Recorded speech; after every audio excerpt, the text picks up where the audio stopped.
আসসালামু আলাইকুম বন্ধুরা, আমি এখন আম মাখানো খাবো।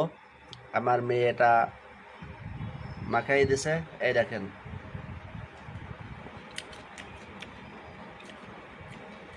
দারুণ টেস্টি বাবারে।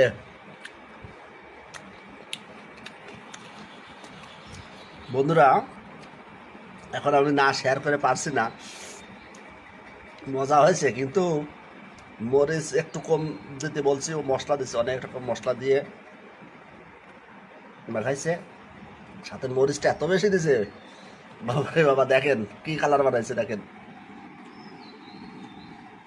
এই দেখেন, গুঁড়া মরিচ দিছে।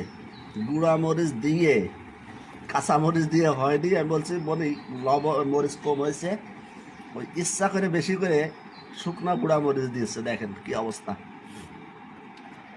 আমার তো অবস্থা 12টা মতো, বুঝছেন।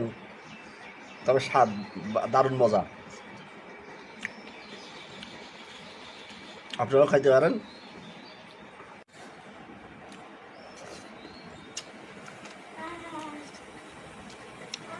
আসলে ঝাল হলেই তো বেশি মজা লাগে। খাচ্ছি, ছাড়াছাড়ি নাই, খেয়ে যাই, নাকি বলেন?